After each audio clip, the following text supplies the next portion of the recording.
When most of us hear the word contraband in a prison setting, we picture a minor rule violation, someone sneaking in a candy bar or a pack of cigarettes hidden inside a shoe.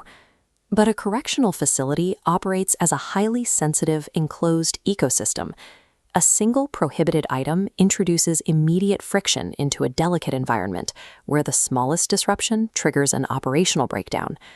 Look at the chain reaction a single smuggled item creates. Smuggled drugs or phones fuel subterranean economies, gang activity, overdose risks, and violence. This vulnerability actively threatens county jails. Managing constant intake, court transports, and visits, they face a daily influx of security threats. Because the stakes are so high, the Iowa Department of Corrections treats contraband prevention as a highly engineered science rather than an occasional enforcement action. To stop a systemic collapse before it begins, Iowa uses a layered defense strategy. They build a series of concentric security rings, each specifically designed to catch the threats that manage to slip past the previous one. The outermost ring of this defense system is the physical perimeter, with public visitation entryways representing the absolute highest risk vulnerability. When visitors arrive at an Iowa correctional institution, they are processed through overlapping screening protocols. Facilities deploy a combination of standard metal detectors, visual searches, and electronic ion scanners to detect trace amounts of illicit substances. When this perimeter is compromised, the response is absolute. In January 2026, the Clarinda Correctional Facility completely suspended in-person visitation. The doors stayed locked until a comprehensive security review was completed and enhanced screening protocols were implemented. These physical checks are reinforced by strict administrative barriers. Every adult entering the facility must present government-issued identification and adhere to rigid clothing restrictions designed to eliminate opportunities for concealment.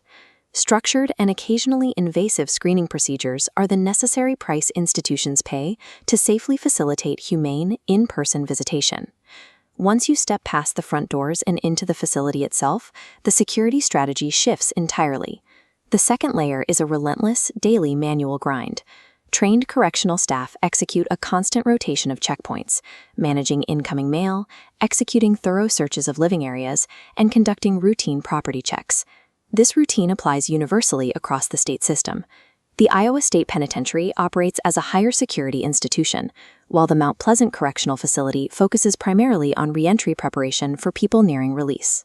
Despite those radically different environments, the baseline operational requirement remains identical. Both facilities actively hunt for prohibited items around the clock. Internal vigilance is mandatory because a perimeter filter is never mathematically flawless. In lower security settings, the risks do not vanish. They simply adapt to the environment, making the internal sweep a permanent necessity. The final layer of defense governs the entire system from the outside. That authority is the Iowa State Criminal Code.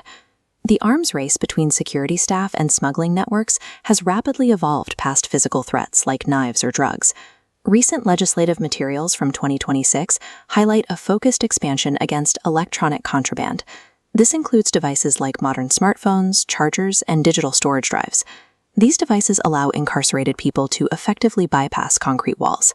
A single cell phone is used to map out smuggling routes, arrange criminal activity on the outside, and actively intimidate witnesses. Static rules cannot defeat advancing technology. The legal code itself acts as an evolving weapon, constantly updating to neutralize emerging smuggling methods. In the Iowa correctional system, contraband control is never treated as a solved problem. It is a process of daily adaptation to constantly shifting risks. These three rings of defense, the adaptive legal frameworks, the rigorous internal facility sweeps, and the strict perimeter screening protocols, must operate simultaneously to keep the ecosystem intact. For families and public visitors, arriving prepared for rigid screening is simply a permanent, non-negotiable reality of interacting with the system. Iowa's multi-layered strategy demonstrates that preventing prohibited items is the required foundation for everything else. It is the baseline necessary to preserve violence-free environments, protect the staff who work there, and maintain public trust.